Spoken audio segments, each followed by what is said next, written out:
Welcome into 49ers Access. My name is Sterling Bennett, and today we're going to take a deep dive into the San Francisco 49ers 2025 undrafted free agency class. Total of 6 players. Going to get into the good, the bad, and the potential that they can actually make the roster coming out of OTAs and preseason. Don't forget to like, share, subscribe, give us that 5-star audio podcast review, and let's dive into it today on 49ers Access.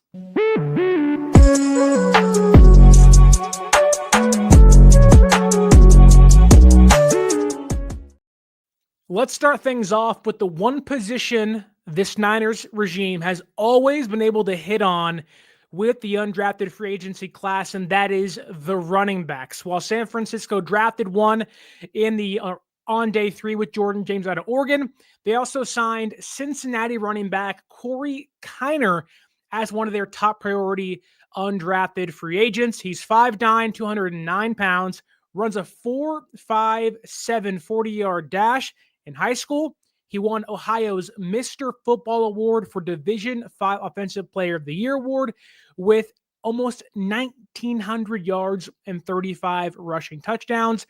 Over his last 2 seasons in high school, rushed for over 4,000 yards and sat out 34 quarters due to blowouts. Great high school athlete, great high school player.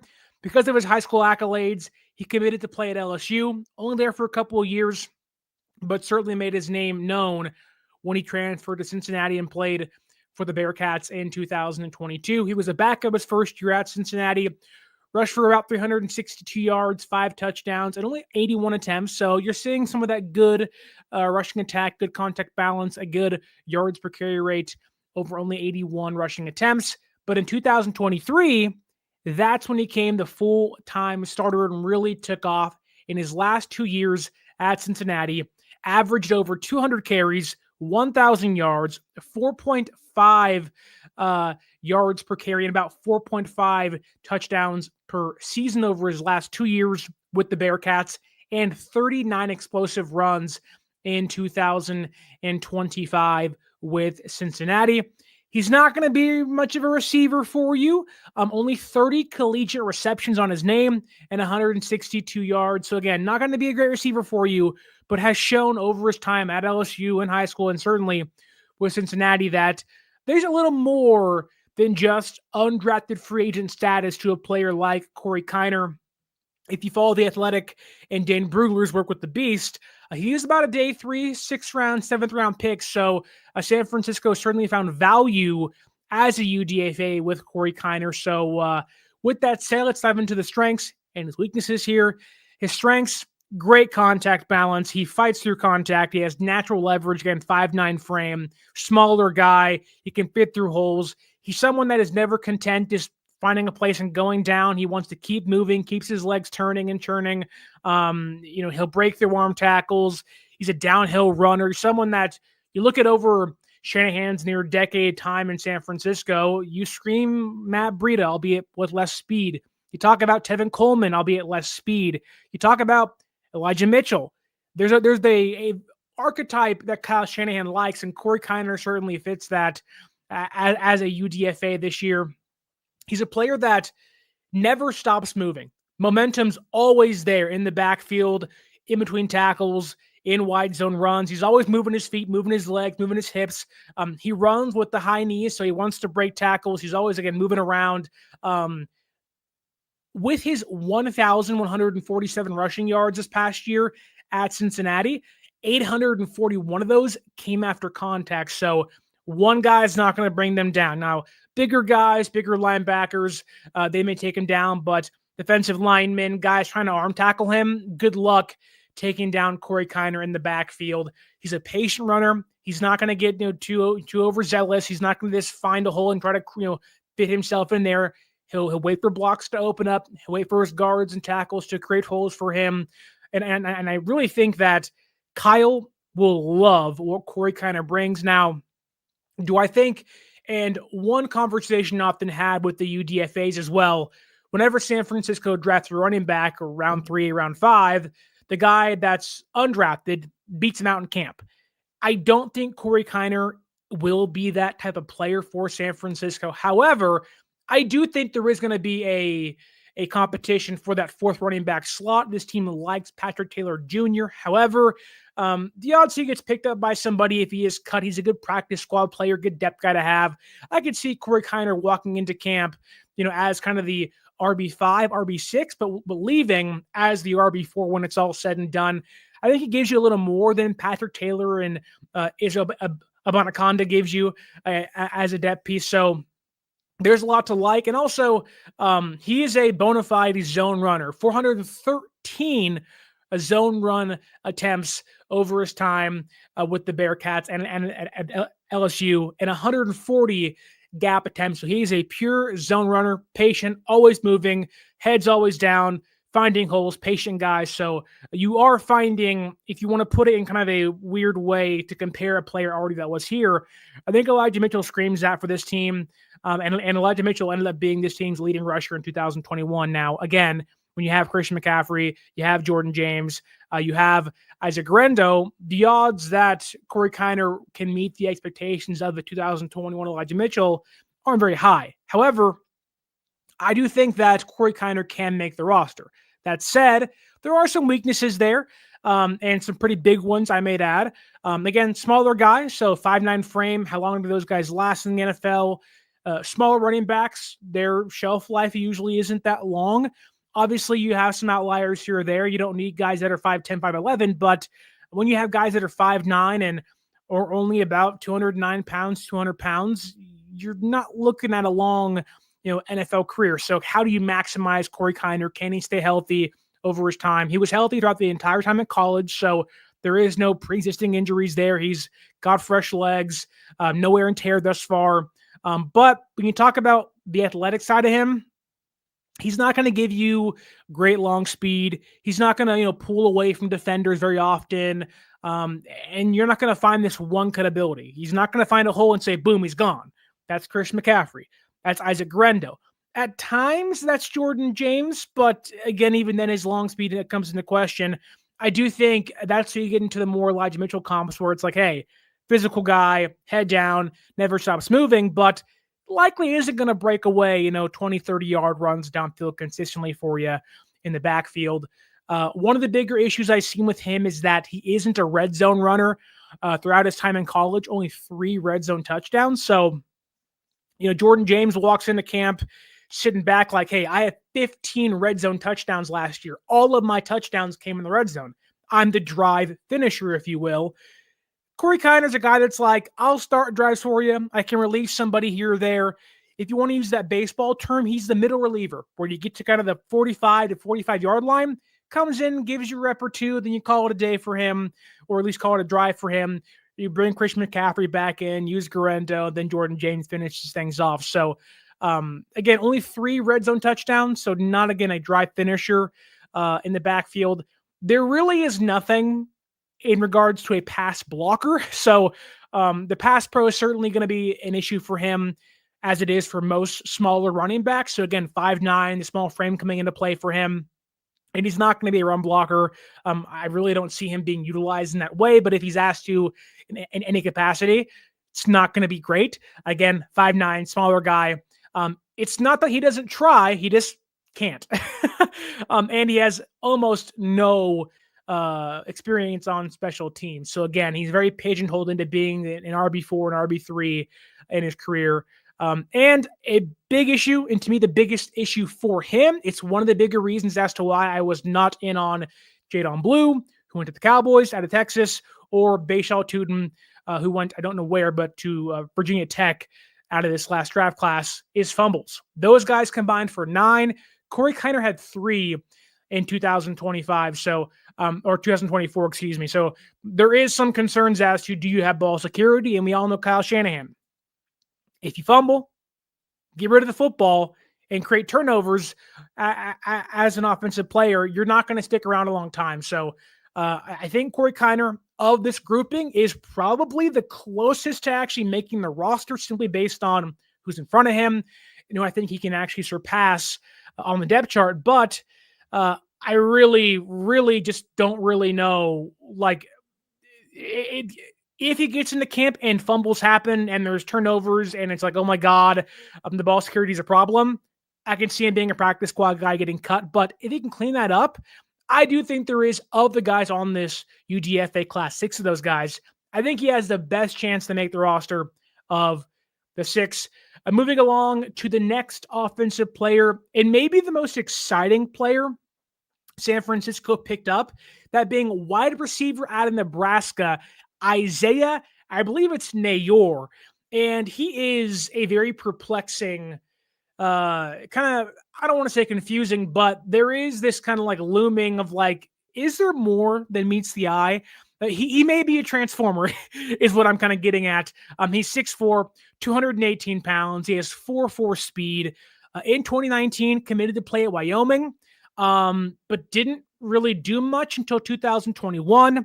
In 2021 at Wyoming, a second-team All-Mountain Western Conference, played all 13 games, tied for the 8th in the FBS with 12 receiving touchdowns. So again, a big jump in a 2-year time span with Wyoming. I had 44 receptions for 878 yards. I think in the end, those 12 touchdowns. He was balling at Wyoming in 2021. Because of that, utilized it to go to the SEC and Texas in 2022. But during camp, he suffered a non-contact ACL injury. It cost him the entirety of 2022 and cost him almost the entirety of 2023, where he played 1 game. He's sitting back like, oh, crap. Texas has all these great guys. Matthew Golden's in here. Isaiah Bond's in here. I don't have any playing time. He transfers again to Nebraska in 2024, plays 12 games last season, catches 34 passes for 455 yards and 5 touchdowns, leading the team. So there are some concerns with the injuries. There is a lot of inconsistent production, some really good, some injuries, and some average at best stuff, as a guy that did have a 6 or 7 round grade on his draft stock. But again, the injury concerns kind of drag him down a peg, but there are a lot of strengths to like from Isaiah Neyor out of Nebraska. Again, great size, 6'4". He has 4.4 speed. He is a physical mismatch based on paper. You see, wow, he's a big receiver. He runs 4.4. Those guys are hard to catch up to, hard to defend if you're a cornerback or a safety or even a linebacker, if that's the case. And on top of the 6'4" height and the 4.4 speed, he has 34 3/8 inch arms. He has longer arms than almost every single tackle in this year's class. This dude is just like one of those guys you put in a lab and say, give me one of your best receivers. He is a Madden creation when it comes to physical traits he has. Again, blazing speed, 4.4 speed, the height, the long arms. You say, wow, that catch radius. He should be able to go up and get it. He should be able to, beat any defender on him. And to a certain extent, that's true because he has that track background. He has long strides, 4.4 speed. He can stretch the field, get over the top, open up a space underneath for guys. He's got not the best blocker, but he has size. He'll take on people. He'll certainly try, but you want him to fix that technique, get a better anchor as a blocker. But even then, I know Kyle is a no block, no rock guy. He'll try. And you hope with time, he's one of those players to me that sits for 2 years on the practice squad, gets his body right, and hopefully can kind of be that 6th, 5th guy on your roster when it's all said and done. Or for a team that doesn't have anybody at wide receiver, my mind goes to the Chargers now. Then they have McConkey and other guys there, but teams that are more desperate, they have Trey Harris too, who was drafted this year. But teams that are like, hey, our receiver group isn't great. Neyor has the speed and the height and all this stuff. We'll fix the blocking later. I do think that can benefit him. But in regards to being in San Francisco, I think a 2-year kind of benching of, being in the doghouse per se may benefit him. And also a great thing about this is that this receiver class didn't have many true X wide receivers. He's one of them. He can play outside. And if you have to move him inside, be a bigger slot guy for you with the speed, go over the top of defenses. And a great thing about him is a lot of his catches last year, 24 of his 34 receptions last year at Nebraska in 2024 were over the middle of the football field, and he caught 2 touchdowns. So there really isn't. Some guys alligator arm stuff. Some guys are afraid to play over the middle through contact. Neyor is not one of those players. That said, there's a lot of drawbacks to a player like Isaiah Neyor out of Nebraska. When we talked about, edge rushers and defensive tackles, a lot of people, including myself, said you don't really want to gamble on no production. All traits, no production. It's the reason why some people, balked at Shamar Stewart. It's a lot of reasons why some people, although I think not to a as large of an extent, are kind of like, really, Mykel Williams, 4.5 sacks? Seriously? Isaiah Neyor fits in that box of receivers that didn't really have the production you want to become a, number 4, number 3 guy, despite the traits he has. He only has 87 collegiate receptions through 6 seasons. He missed 2 years due to injury, so even if you want to say 4 years of 87 receptions, it's not very good. He has 6'4", 6'4" height, and he has a good frame, but he doesn't really fight through contact. You can knock him off his routes. You can push him off. You can kind of limit the speed he has, which is funny because when you see 6'4", 4'4" speed, you say, wow, this guy really should be able to beat defenders at ease. He doesn't know how to use his body. That's a concern. That certainly is a big drawback to him. And if you watched my Jordan Watkins review of day 3 of the draft for San Francisco, you heard this stat where it's like, wow, Jordan Watkins, for a guy that is only 5'11", doesn't really have this, one amazing trait, but he's really fast. The question was, can he catch? Danny Gray couldn't catch. Can Jordan Watkins catch? And I told everybody that his contested catch rate was above Colson Loveland's, who went number 10 overall to the Bears.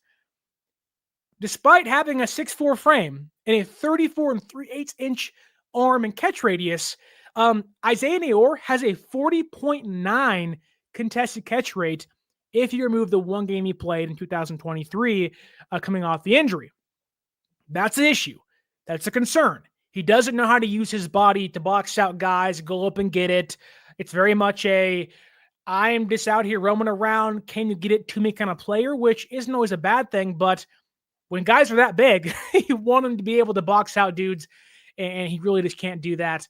He also, the hands are not that bad, but he had 3 drops last year and his average 2 over the last 3 seasons. So there are some drop issues with him. And when you talk about 87 receiving or receptions in college, and you're averaging 2 drops a year, it's not a great thing for your draft stock. The route tree is also limited. He's not going to give you this, Brandon Aiyuk, pure saw route tree. It's more limited stuff. Have him stop and go. He'll kind of be lackadaisical through his routes at times. Not going to be as crisp in and out of things. He'll round routes instead of cut in really quickly. And then, of course, the injury concerns. When you miss basically 2 years due to injury, and it's one torn ACL in 2022 and re-injuring the same knee in 2023. So for all the complaining about Curtis Rourke from my end, a lot of that comes down to Isaiah Neyor. The only difference is he's a UDFA. There is no guarantees in his contract. So it's a low risk, maybe mediocre reward for a player like Neyor, but he's got to sit. He has to get his body right. He almost needs to be taught.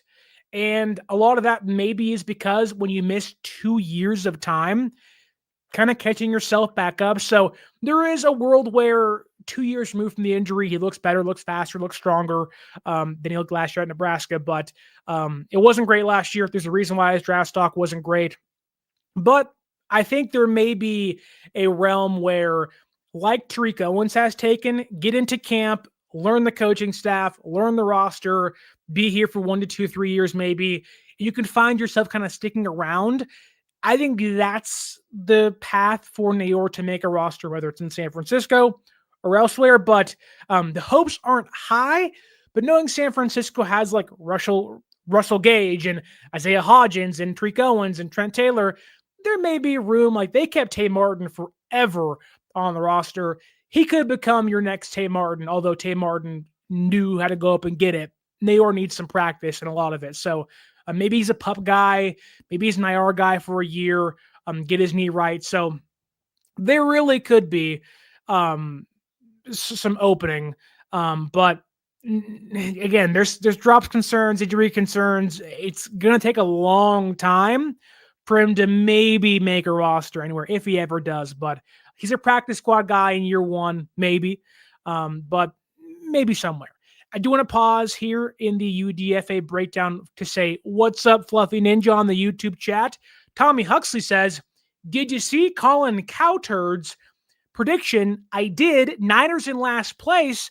They certainly have some issues. We'll see what happens once the season begins and how they look during preseason. But to say last place for a team that still has this amazing offense, and it's a rather young defense, better coaching, and a much better special teams group last year. Don't forget, and I don't think we have, if this special teams unit was average, this team probably wins 2 more games last year. And they're 8-9, and we're having a whole different conversation. So I saw it. I laughed and said, we'll see. Calachipto says here, I think fans are overhyping Kiner, or I'm looking forward to fans overhyping Corey Kiner. Hopefully he can beat out Taylor for the RB4 job. That is one thing I'm already seeing of Corey Kiner is going to beat out Jordan James for the RB2-3 job. It's like, no, and look, maybe, but the projections are not in the favor of that. But to your point, Calachipto, and to mine, I think that RB4 spot is certainly up for grabs. And I could see Corey Kiner grabbing it and saying, hey, it's my job now. And I think San Francisco would be more comfortable with Patrick Taylor being on the practice squad. And if someone goes down, or if, they need some special teams help somewhere, he can be in elevation week by week. So kind of be utilized as that Trent Taylor, but the running back room, I can see that the case. Mr. Joe says, what's up with the waves? Mr. Joe, hope you're having a great Wednesday afternoon. And Robash 49ers says, hey, Sterling, how many rookies do you think start for us this year? So Mykel Williams will start, likely on day 1. Alfred Collins will start. Let's think. Nick Martin could start. I think there's a way that happens. I seeing a lot of people start him over D Winters on their depth charts. I don't think that's the case, but through a 17-game season, inevitably, I do think that Nick Martin could find his way as a starter, kind of be that third linebacker. I think being the Aziz Al-Shire, if you want to use that comparison for 1 year, is that, be a blitzer linebacker. So if you want to call that a starter, you can maybe pitch me on that. But on base downs, he shouldn't be out there. At least that's my opinion. Then there's CJ West isn't going to start probably day 1. I think they want him to be kind of a base down player, be a good run stuffer, then take him out. So it really does depend on how you view CJ West. I think he can be a great player. He got an A+ in my draft grades. But I don't think he'll start, simply because they do want him to upgrade the pass rush plan he currently has in the move. So I won't say CJ West will start. I don't think Upton Stout will start, or Marquise Siegel. I think their secondary will be, Lenore, Trey Brown, Green. Then they'll have Jair Brown. Then they'll have probably Jason Pinnock until Mustafa gets back. Then they'll rotate some of those guys in and out here or there. Jordan Watkins, it seemingly he's not going to play, even if Aiyuk and Robinson are suspended or injured to begin the year. So I think a doghouse year for him. That feels like that's on the table, but we'll see how he looks during preseason and training camp and whatnot. Jordan James, I think, actually could see a lot of playing time this year because they need him. That's a big thing. They need him to play. So penciled in, I think 3 of them will probably start at a certain point. But that's kind of it. Connor Colby's not going to start. Curtis Rourke's not going to start. Maybe Junior Burgeon starts as a kick returner, but I think 3 guys make the most sense. Their first 3 picks could be that. Other than that, I don't think they will. Other than that, I also wouldn't have high expectations for guys on day 3. At least myself, I want to temper those. I do think this team's roster is pretty filled out.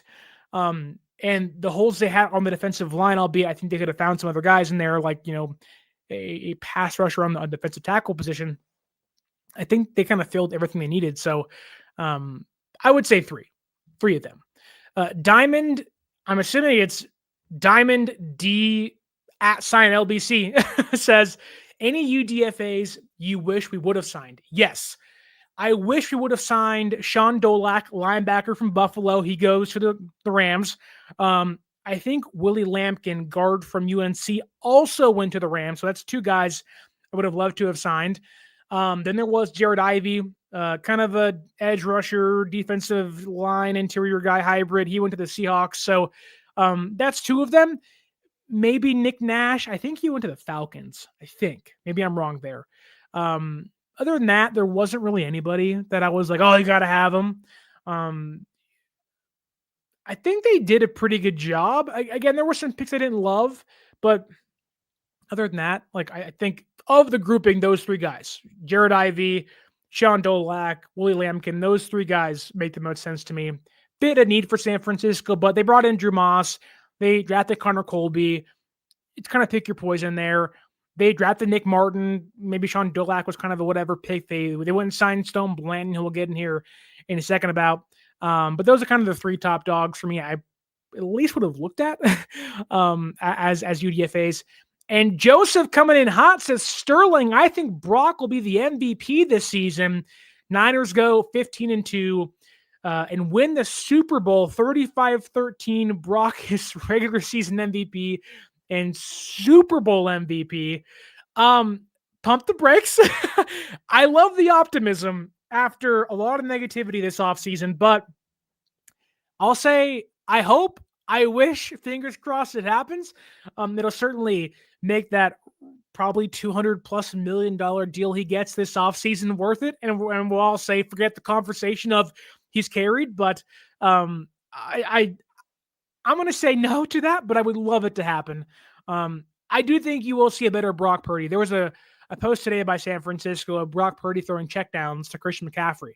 And I was like, hey, if he has a check down back, who knows what's going to happen this season? It certainly was an issue last year for them and Brock, just not trusting guys underneath, mainly Jordan Mason. So fingers crossed. Fingers crossed that's the case. And Lori says, I can buy into that. I hope. And Kawachipto, back with the negativity, says the league will never let Brock win the MVP. They'll never select him.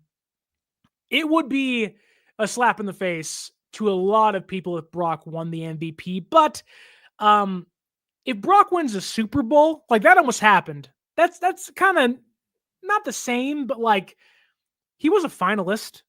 Now, he shouldn't have won it, and he didn't for good reasons, but he was a finalist, and he almost won a Super Bowl. So I do think maybe. And Joseph says here in the last comment of the pausing of the UDFA conversation says, realistically, what do you expect from San Francisco this year, record-wise and playoff-wise? I think San Francisco having the easiest schedule, I think, in the NFL, or at least of the NFC West opponents. I think they can win 10 games next year. I think that's feasible. I think 10-7, whatever it is now, 10-7, right? 10-7. Be a wild card team, fight for the playoffs. I think San Francisco this year, everybody wanted to compare last season because of the injuries and, they're going to find their way back into it somewhere. Wanted to compare last year to 2021. They were 3-5 and they fought their way back and they beat the Rams in week 17 and they beat the Packers and all that stuff. Beat the Cowboys in the playoffs. I think this year could feel more like that season where they go into the wild card team and they go, hey, watch out for San Francisco. So I think 10-7 is a good record for them. There'll be injuries here or there. They always happen, but they did feel some depth roles for themselves. I think they are opening up room to make a trade here or there to come during the season to maximize. Like, I know fans say it's a reset, it's a rebuild, and all that to some degree is true. However, you're not telling Kyle Shanahan that. You're not telling John Lynch that. They view with Brock and McCaffrey and Trent and returning Brandon Aiyuk and Demarcus Robinson and Jawan Jennings and Lenore and the defense and Warner and Bosa and, Mykel Williams and Alfred Collins and those guys, like I think San Francisco will be in the mix a lot of the year.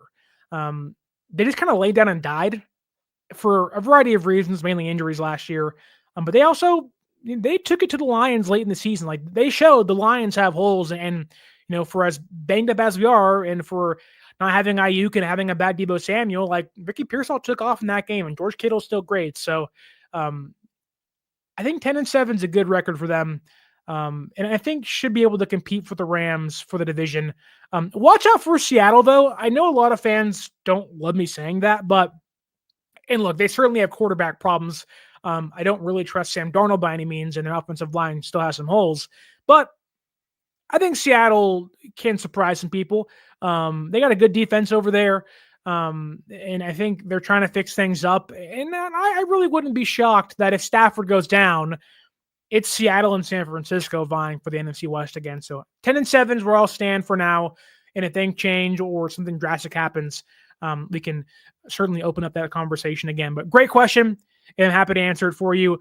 Moving along, though, back into the UDFA conversation, the offensive line got addressed in the 7th round with Connor Colby, and they did it again with the UDFA, that being offensive lineman Drew Moss out of Colorado State, 6'3", 303 pounds, 32 1/8-inch arms, short for a tackle, relatively average for a guard.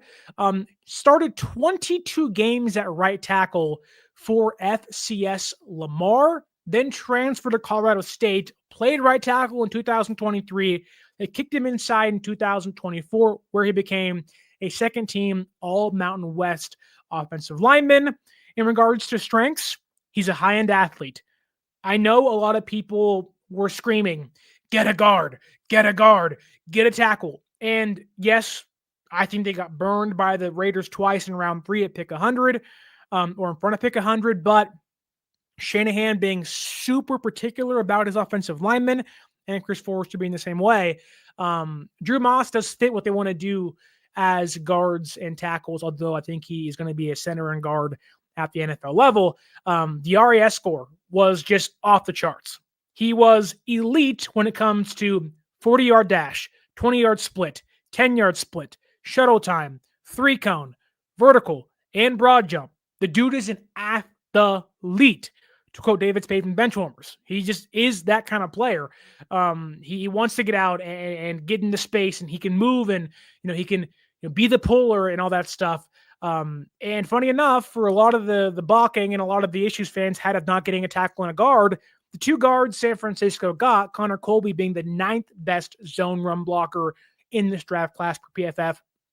Drew Moss is the second best graded zone run blocker in this entire class per PFF with a 92.5 zone run blocking grade. So for all the complaining, which to a certain extent justified, they got a guy that really fits their scheme and what they want to do, and can be the athlete Kyle wants.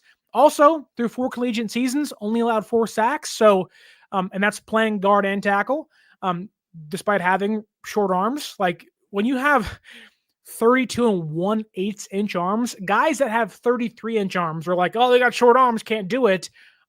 He held up, pretty competently at right tackle and right guard. He also is a player that when you talk about a Niner offensive line, finishing blocks, having the grit, having that I want to run through somebody mentality, Drew Moss has that as a run blocker.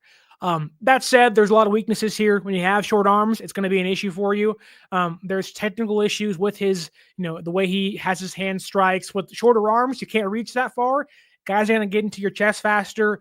You're going to be opened up to bull rushes and stronger defensive tackles and edge rushers at the NFL level. And when you have short arms and guys get around you, what do?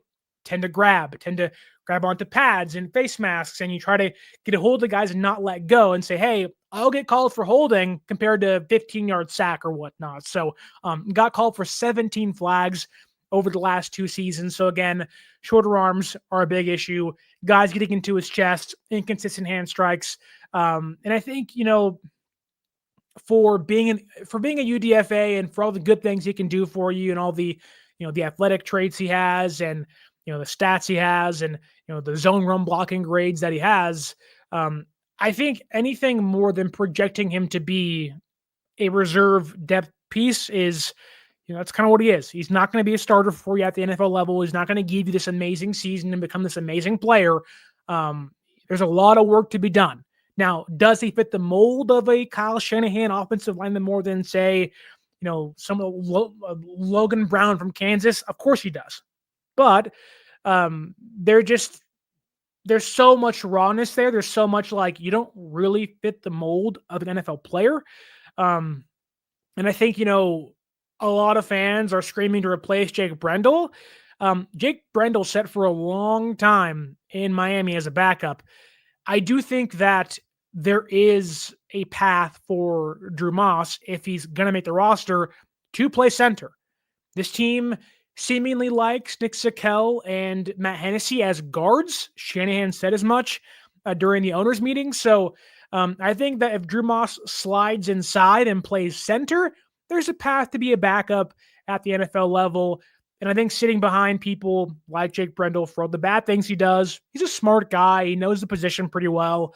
And you avoid the shorter arms if you get him with guards on the interior. It alleviates the pressure of guys going towards his edge, going towards his back shoulder. He's in front of everybody that plays in front of him. So I think there is a better projection at center compared to guard and tackle at the NFL level for a player like Drew Moss. There isn't a lot to like, but there's enough to like to say, hey, get him in camp, have him sit for a year or two, be a practice squad player. Whenever they want to get off Jake Brendel, maybe give him a chance here or there. I can see that being the case, but Drew Moss just doesn't scream, oh, wow, he'll be a 10-year vet. He'll be a 5-year vet, or he'll even start for you one day. He's that depth guy that he plugs and plays and you say, God, I hope this works out. But again, there is some zone run blocking you like. There is some mentality you like, but there's a lot that has to get fixed for him to come and be a starting caliber player at the NFL level. Before we go to the defense, though, I want to pause to let you and remind you that you can use our promo code 49ersaccess, 49 ERS, ACCESS at SeatGeek.com, and you can save yourself $20 off your first purchase. The Warriors are in the NBA playoffs. The Giants are in full swing. You want to go to a concert or even pre-order Niner tickets, go to SeatGeek.com, use that promo code, and save yourself $20 off your first purchase. Parking is expensive. Beer is expensive. Food is expensive. Everything is expensive when you want to go to a sporting event or a concert. So any way you can save yourself some money is the best way. Use that promo code and save yourself $20 off your first purchase. Okay. Let's get to the defense, because I do think there is a way and a potential where one of these guys could make the roster, whether it's practice squad or maybe outright in camp. Let's start things off with defensive tackle Sebastian Valdez from UW. He's a Washington Husky, 6'3", 301 pounds. He played 3 seasons at Montana State, earning first-team Big Sky in 2022 and second-team Big Sky in 2023. In 2022, 24 tackles, 25 defensive stops, that being plays of negative or 0 yards, 7.5 sacks playing on the interior. In 2023, 17 tackles, 19 defensive stops, and 5 sacks. After that season, goes to Washington via the transfer portal in 2024. The last season at UW, 35 tackles, 29 defensive stops, and 2 sacks. He's a player that has natural leverage, being 6'3". He's a low anchor, massive hands. He'll take on double teams. He'll fill space for you. He's a guy that, you look at and say, you are kind of pigeonholed into one role. If you want to be an NFL player, he's not going to be a great pass rusher for you. He doesn't have the swim moves. He doesn't have the swipes. He just has big, bulky arms and a strong upper body and a thick trunk. And he'll utilize that to his strength, which leads to a really good 74.8 run defense grade on average over the last 3 seasons. So again, there is some things to like from him. I can see him being a practice squad player and kind of being an elevation if someone goes down. Say if Jordan Elliott or Kalia Davis or Evan Anderson goes down, I can see Sebastian Valdez being a piece involved. But I do think, with not having a pass rush plan, you then kind of become a base down player or a goal line player, which I don't think he can do that just yet, at least. And I don't project him to be that kind of player. And I think when you don't have a pass rush plan, you don't have spins and swims and swipes to get to the quarterback, it does limit what you can do at the NFL level. However, every team needs run stuffers, so there is value to a player like Sebastian Valdez. He has shorter arms, so yes, he's kind of compact. He's a stronger player, but he has shorter arms. He's not going to be able to stack and shed, which comes into his pass rush attack again. He's not going to get a guy, throw him around and say, hey, I'm at the quarterback, gonna get a sack or a pressure. He isn't that player. He also isn't an athlete. He's, we talked a lot about, Walter Nolan being super twitchy and have all these traits. Sebastian Valdez, I'm not comparing the two here, but he is a very much just a simple, non-twitchy, non-athletic, just get in there and plug a hole and call it a day kind of player.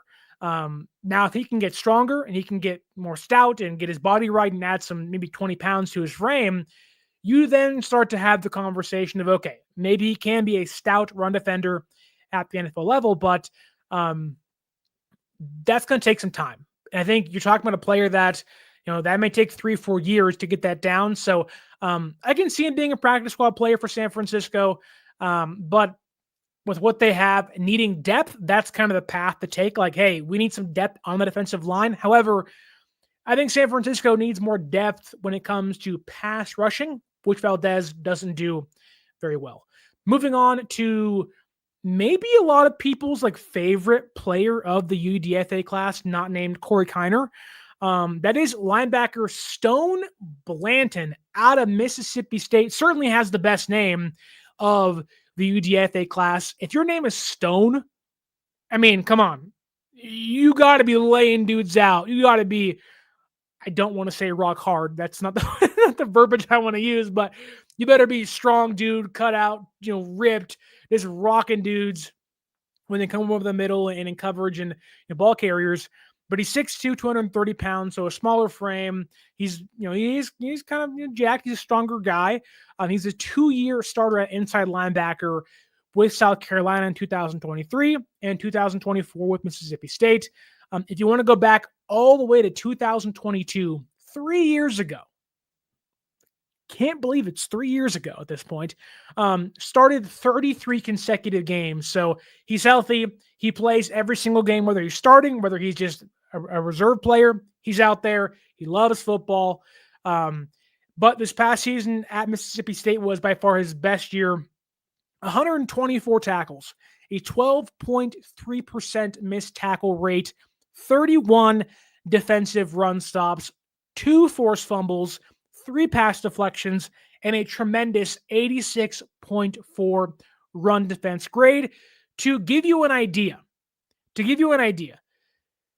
of the linebacker class that ranks 11th, which isn't bad by any means. It's pretty good, near the top 10. However, a lot of the guys, mainly Chris Paul Jr. or Pooh Paul, if you want to use his nickname, Jahad Campbell, who was a first-round pick, Demetrius Knight, who a lot of fans wanted, Stone Blanton was a better run defender than all 3 of those guys. So you're getting a player that maybe can fight his way up on the roster, be the linebacker 4 or 5 if Curtis Robinson isn't healthy or Bethune can't kind of grow into his role in year 2, or Nick Martin has some issues, or even D. Winters gets hurt. Stone Blanton does have a trait you like, mainly a run defender. That said, he only, in my opinion, of what I've gone through thus far of his tape and his film and his stats, highly instinctual, disciplined player. He's not going to miss tackles, not going to overrun, ball carriers. He's there. He has good awareness. He'll shade back in his own coverage. He'll get a PBU here or there. He's a smart guy. He knows how to play the linebacker position. That's necessary at the NFL level. And if you can maximize your high IQ, you can overcome some of your physical weaknesses or detriments, if you will.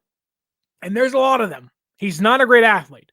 He doesn't track, ball carriers down from behind. He doesn't have the speed. He's not going to go from one sideline to the other. He's not that kind of player. He doesn't have, short area gap agility. He'll miss tackles there. He doesn't possess, this amazing strength to leverage his gap and, push off guys and stack and shed blockers. He's not going to do that either. There are really no upside when it comes to a blitzer. So Nick Martin, picked 75 this year by San Francisco. Tremendous blitzer. He'll find the hole, shoot through it, get to the quarterback, and stop the run. Stone Blanton, he gets there, gets to the gap. Here's a defender, and just boom, brick wall. So the name Stone could maybe mean that as a blitzer, he's getting Stonewall Jackson by a defender or by an offensive player. And you're like, man, you have all this momentum. You have all this 230 pounds behind you, and boom, as a blitzer, there's nothing of force behind it. So he's a high IQ player, and I think that the athletic traits he doesn't possess maybe can be overcome with the high IQ that he has. There is one thing I do want to point out, though.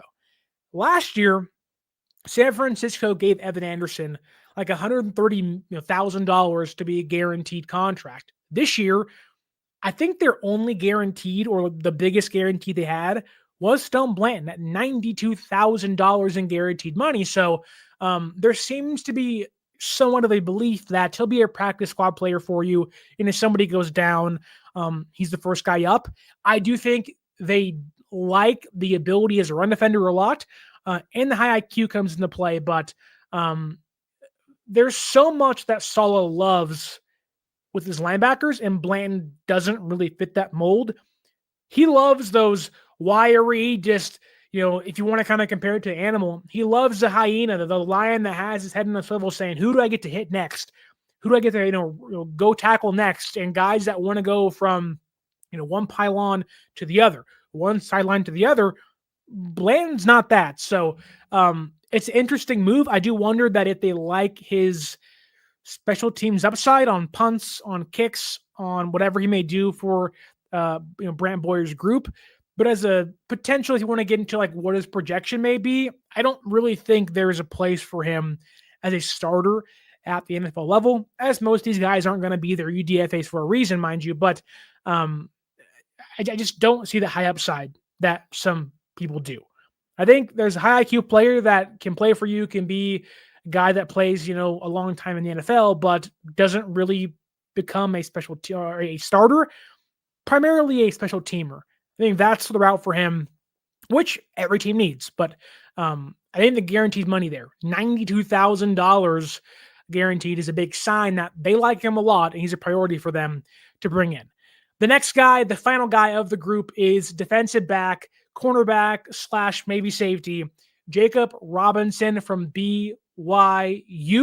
5'10", 181 pounds, ran a 4.39 40-yard dash. There was some reports that he was told there was a 4.37. So however you want to put that, maybe 4.4, who knows? But 4.39 is the official score he got with the 40-yard dash. And I know this because he told me this. He turned down offers from the Dolphins, the Lions, and the Ravens to join San Francisco. They were talking about maybe drafting him on day 3. That didn't happen, obviously. Board didn't fall his way, but there was a lot of talks with Jakob Robinson in San Francisco leading into the draft and after the draft. Obviously, he signed with San Francisco for a reason. In 2020, he started at Utah State, then transferred to BYU in 2021. And fast forward all the way to 2024, was a team captain last year, was all Big 12 second team at BYU in 2024. And in 2023, he was a Jim Thorpe Award finalist, which is the best defensive back in college award. So you can see the potential and the skill you are playing with when it comes to somebody like Jakob Robinson. And there's a lot to like from the exterior. He has incredible ball skills. He had 11 interceptions in 17 PBUs while in college. That's insane. That is incredible. I think he was 5th all-time in active FBS players with interceptions. So now that he's leaving college, he's off the record book, but leaving college, he had the 5th most, I believe, interceptions in the FBS through his time at BYU and Utah State. So again, all great ball skills, always somehow finds a way to get his head and his hands near the ball. The last couple of years in coverage, a 68.5 pass rating allowed. So he's knocking passes down. You're not seeing guys beat him too often. He can play inside. He can play outside. He can play safety at times. So you're getting a versatile defensive player, which goes back into the Upton Stout and Marquis Siegel conversation of guys Salah likes that can play inside, outside, and safety. So someone that you can see kind of finding his place in the NFL somewhere. It's kind of the last kind of the depth chart. Be kind of the last man standing, if you will, in a defensive back room. He has a really quick back pedal. He has fluid hips. And with the frame he has as a boundary defender, he knows how to use it to his advantage. So, again, a lot to like for a player like Jakob Robinson. There's a highlight on, I think that he posted on X or Twitter, that he's tracking guys down from behind in the red zone or in the end zone, and he's just looking around and he's one-handed interceptions, and you're like, what the heck? Like, that was awesome. Like, these are highlights you want to see from guys that are trying to make a roster, fringe guys that are saying, hey, just give me a chance.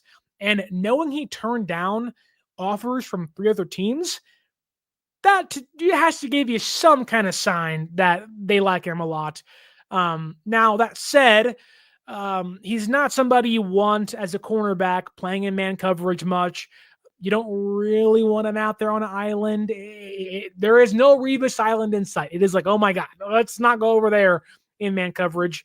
But he's much more consistent in zone coverage as a cornerback. The build isn't great. Again, you're 5'10", 181 pounds. You'd like him to be closer to 195, 190, put on 10 pounds of muscle and whatnot. He's not going to play man coverage. He doesn't have that physical, mentality. He's not going to go against, bigger, stronger receivers. He's not going to jam guys on, at the line of scrimmage. That's not who he is.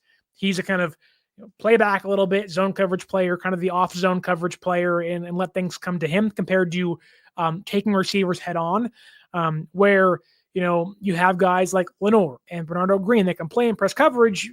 Jakob Robinson's not that whatsoever. As a run defender, which we know this team covets and needs out of their secondary pieces, knowing they're playing, base nickel a lot of the times, there's a really inconsistent tackling technique with him that's led to a 15.6% missed tackle rate in his entire career at college. Now, last year, he got it to a career low, being 10%, so there is some improvement there. Maybe there was some growth this past season at BYU, but the tackling technique it's a lot to desire, or leaves a lot to desire for you. He's really choppy when he breaks down. There's a lot of flat feet. He'll take bad angles towards balls. Again, there isn't much strength there. And there are times I do question the willingness to attack bigger ball carriers, because I do think there is some kind of this like, hey, like I need to preserve my body. I'm 5'10", 181 pounds. I'm not going to tackle Derrick Henry. It's just not going to happen. And I do think that when you have Jakob Robinson out there, which is why I do think he projects to be more of a safety, put him at safety, utilize those ball skills, utilize that speed, let him roam around, let him, again, be a ball hawk for you. I think that is a better projection for him at the NFL level. Get him away from press man coverage. Again, utilize that zone coverage skills he has, and kind of limit the run defending he needs to have, or let him get his body right, and you can fix his technique as a safety compared to a cornerback. So I really like Jakob Robinson when it comes to the ball skills, the interceptions, the PBUs, and the pass deflections, but there's some tackling concerns I have. There's some weight concerns. I think he's going to be a safety, and I think he should be at the NFL level. But, it kind of reminds me a little bit of what they tried to do with Taylor Hawkins, who came in, sat for a couple of years, was that practice squad player. Someone goes down, put him on special teams. He has speed. But even then, again, the tackling technique, you don't really want that guy on special teams for you. So it'll be interesting to see. I do think there is a lot of boom and bust with Jakob Robinson, hence why I put him at safety. I do think you can find a lot more of that boom compared to a bust type player, but these are all UDFAs. These guys, the odds they make the team are so slim. I know we've kind of grown accustomed to guys making the roster. Jordan Mason was one who was a great player for San Francisco the past couple of years. Evan Anderson last year got playing time. Matt Breida was one of those guys as well. So there is belief. Brock Purdy was a borderline UDFA for all we're talking here. So there is some belief that one of these guys, maybe two of these guys, can make the roster. If I were to say who, I'd probably say somebody like Corey Kiner, running back. He'll be the RB4 probably going into the season. I think he can beat out Patrick Taylor Jr. And I think a player like Stone Blanton, who has, the guaranteed money and a good run defense, I think those two guys of the six are kind of the two top dogs, if you will. But I really, really cannot wait to watch Jakob Robinson in camp and in OTAs and in preseason if he actually makes it that far. Because I do think there is something in there that can make sense. He's got a good family. 5 or 6 brothers and sisters, a big family. You could tell they support him. I was talking to his brother on extra Twitter a couple of days ago. Like, they are just like hyped. He's going to be at minicamp or rookie minicamp starting on Friday and Saturday. So I think all these guys will, but there's a lot to like here from the UDFA class. I know last year Cody Schrader was here and they cut him and the Rams got him. So you're kind of hoping that the guys you like can go through waivers, and we'll have to wait and see what happens during preseason. But tell me down below, of the UDFA San Francisco brought in, who do you like? Who do you believe in the most? And who do you think I talked about and discussed and kind of dissected today, do you think can actually make the roster in 2025? Don't forget to leave that like, share, subscribe. Give us that 5-star audio podcasting review. And you can follow us on social media at 49ers_access is the X or Twitter. 49ers.access is the Instagram. And use that promo code 49ersaccess, 49 ERSACCESS at SeatGeek.com to save yourself $20 off your first purchase. I want to thank Fluffy Ninja, Tommy Huxley, Kyle Chipto, Mr. Joe, Ro Bash 49er, Diamond D at LBC, Lori Matthews, Joseph Ernberg, and Bobo. All you guys right here on the YouTube chat, thank you so much for watching. Hopefully you like, share, subscribe, leave that review. And as always, my name is Sterling Bennett. And until next time, stay faithful.